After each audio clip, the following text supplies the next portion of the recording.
Hey YouTube, Dan Otto here, and it is the start of Ultra League Premier and Ultra League Open. And so Ultra League Premier is the first time we're having it this season, which means level 50, but no Legendary. Earlier this season, we had no XL and no Legendary, but this is yes XL, but no Legendary. And the thing with this is, if you just look at this rankings and go over some teams, it's actually not bad if you are lacking on the Legendary and XL Pokemon, because this meta, although there are some XL Pokemon, it's not too dominant by XL Pokemon, and there's a lot of ways between other Community Day Pokemon and other Pokemon that you can build around that you don't need these XL Pokemon.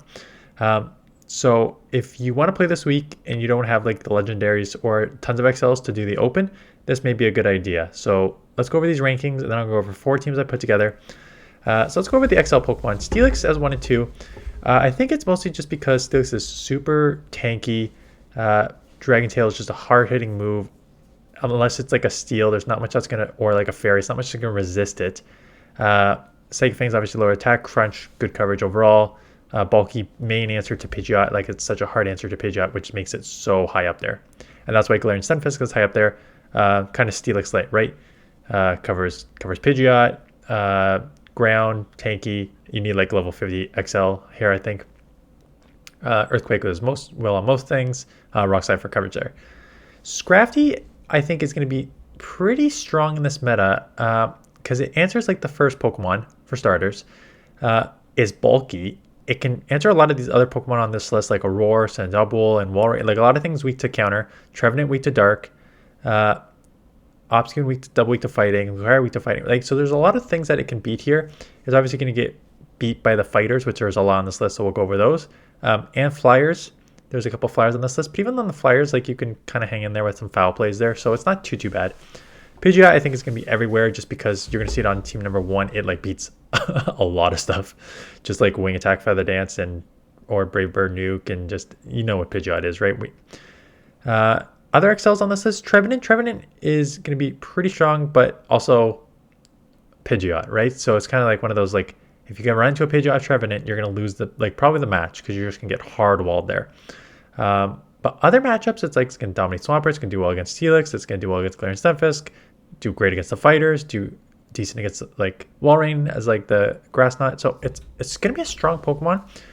Obsidian is going to be probably going to have a problem too, but otherwise it's got a lot of play in this meta. And then Double, I think Double is going to be a great safe swap.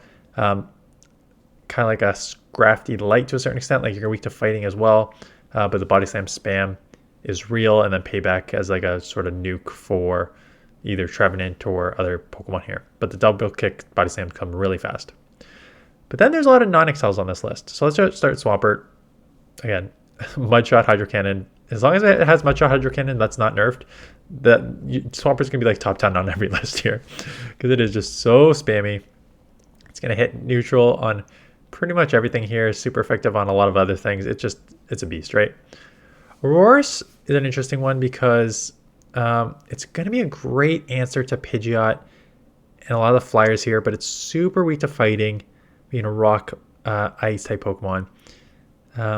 Running Meteor Beam as a rock type move, so like it's decently bulky, pretty spammy, but just like between the Swamperts and the fighters, it's going to have a lot of weaknesses.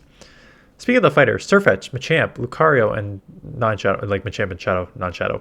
I think the fighters are going to have a lot of play in this just because, like, look at the first 4. Like, you'll beat Steelix, Stunfisk, Scrafty, Obstagoon, Double, Walrein. You'll be, like, counter's going to have a lot of play. Swampert is going to have a hard time against, like, just a pure counter damage. And also, like, Leaf Blade from Sirfetch is going to one-shot it. So, it's going to have a lot of play. And even in the bad matchups, like, running a Brave Bird on Sirfetch to do counter plus Brave Bird on like a Pidgeot is still going to do a ton of damage. And then same thing with Machamp, counter with Rock Slide is going to probably threaten shields, and you're going to see that on one of the teams there. Obstagoon, I guess, is kind of Scrafty light. I'm calling like Obstagoon because just does not have the bulk that Scrafty has, but still sort of same play. Como, one of the top dragons on this list, being able to be a dragon but also have the close combat fighter nuke there to cover all these steals in the front is important. And then Gliscor, Charizard, wing attack buff. Just as soon as they get the wing attack buff, they get to the moves faster. Blast Burn just going to dominate a lot of stuff here. it comes super fast, and then Dragon Claw for the dragons, and then Gliscor, Earthquake for the steals. So those are the rankings. Teams. So let's start with team number 1, because I think team number 1 core is going to be everywhere. Because I was like, let's just start Pidgeot. Everyone has Pidgeot. Everyone knows its strengths. And here are its strengths. So many wins. Hard losses against Aurorus has an Ice Rock. That makes sense. And your steals that can also throw rocks, right? So that makes sense too. So you cover it with weakness. You cover it with Scrafty. Scrafty will just cover the steals with the fighting. Cover Aurorus with the fighting. Again, Walrein with the fighting, right? All your losses. And then it's pretty tanky. And there's not a ton of Fairy in this, just because there are so many Pokemon that can just take it down pretty easily. But there are. I'm not gonna say that there are gonna be none, because there definitely will be some. So just watch out for that. But like, it's pretty solid in this meta. Like, that's a lot of wins. The losses are not too bad. Pelipper, you're gonna need level 50, so I'm not sure how many Pelipers you're gonna see. You may see some, so I don't want to say you're gonna see any, but probably not a ton there. So Scrafty's gonna have a lot of play. So I'm using this as like an ABB style team, because Ace Slash is also gonna cover like the Steelix and the Pidgeot, the weakness that Scrafty's gonna have. But it's also like double weak to fighting. So like Machamp and Ace Slash both weak to fighters. So you don't need to be double weak to fighter in the back here, right? Double weak to Escav, double weak to Machamp. You don't need to run like double weak to fighter, but I just thought like it's a nice answer to also like Steelix, which you lose hard on. And Aurorus, you lose there, but it's a pretty close matchup, because I'm running it with Powder Snow here. But you can run it with Shadow Claw if you would like. But I do think the core of Scrafty and Pidgeot are going to be everywhere. So team number 2, I started with Steel. I don't have a Steelix, so I'm not going to use it. But I just like, let's see what Steelix is good at. Because if you don't have Steelix, people may use Galarian Stunfisk, right? Same sort of concept. Super wall to Pidgeot. Decent all around. I think Galarian Stunfisk is probably going to have way more problems with like Surf Etch and stuff. Whereas opposed to the Steelix, between like the Psychic Fangs, which is super effective, and just like the Dragon Tail damage is probably stronger for the fighters. That's why it's ranked so high. Like, no super hard losses on it, right? Even fighters like Scrafty, like, not a hard loss. And same thing with like Swampert, super effective. Like, and that's why I think Steelix is ranked so high. But you will have some weaknesses to Steel and fighters. So if you're weak to Steel fighters, like Machamp is a decent answer to those. To just take out the fighters just based on like the pure strength of it.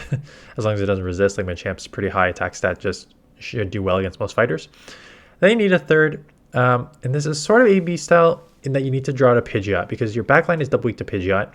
But I think like if you sub in Machamp, draw out a Pidgeot, you can still get like rock sides off to threaten like shields and counters and stuff like that, and then punish it with Steelix, and then come Trevenant for the sweep in the back. A little risky, because there are like double weak. There's like, if you come in Machamp, you get hit with like a Fairy, you get hit with a Trevenant. It doesn't draw out a Pidgeot, so it depends on your ELO range, depends what you're seeing. You don't need to pair it with Trevenant. I think Trevenant is decent in this meta, because again, their Swamperts are going to be everywhere. Their Fighters going to be everywhere.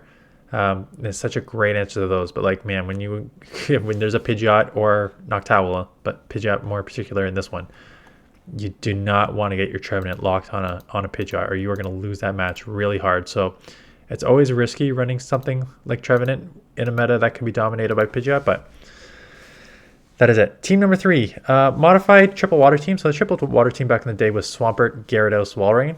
I put in Charizard just because it's basically sort of like a better Gyarados at this point, because it plays different metas. Like, you're going to lose to Swampert now, like you would have beat with Gyarados, but just the wing attack buff has made this like a really strong Pokemon in this meta. So again, Swampert is going to be everywhere because it's just dominant. Even these like losses, you're still going to spam these Hydros, so you're going to put these pretty low. Charizard's pretty good as a nuke. Great answer for Trevenant, right? So it's the hardest answer for Trevenant here to deal with Swampert. Like, Swampert's going to be weak, so Charizard answers that.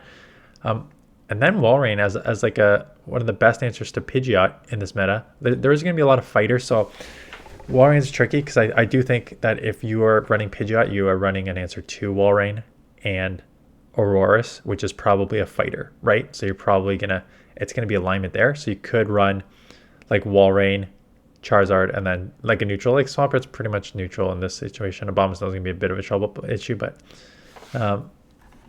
that is like that. If you want more sort of like, it's a little more rock paper scissory. But that is that team. And where's my 4th team here? My 4th team I started with Surfetch actually, because I'm like fighter. I think he's gonna be strong in this league. Steelix, Scrafty, Swampert is like the main answer, so it's strong there. Weak to Trevenant, because it's running Brave Bird and not Night Slash, so it's not as. If you run Night Slash in the Trevenant matchup, it's better, but Brave Bird is probably better overall. So I put something to deal with that. And I'm like, Talonflame again. Talonflame has disappeared with all like the rock type users and everyone using other flyers, but Talonflame is still level 50 in this meta and is going to be able to ramp up, resist all the fighting type Pokemon, still deal with Trevenant. If you ramp, but like Talonflame ramped up can be very, very, very deadly. It says you lose to Machamp there. I don't know about that. It seems very, very bait dependent. And then the third it said recommended was a Steel. I just put in a Roar. Like it gave me a bunch of like Magnezones and Sand Slash and Steelix as a third.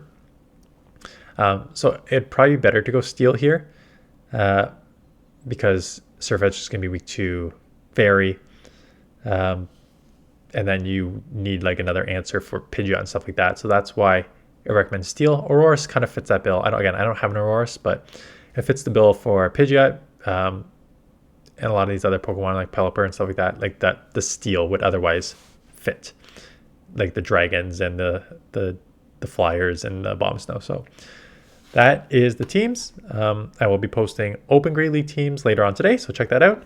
Let me know in the comments below what you are using, and I appreciate the thumbs up and comments, and I will see you guys in the next one.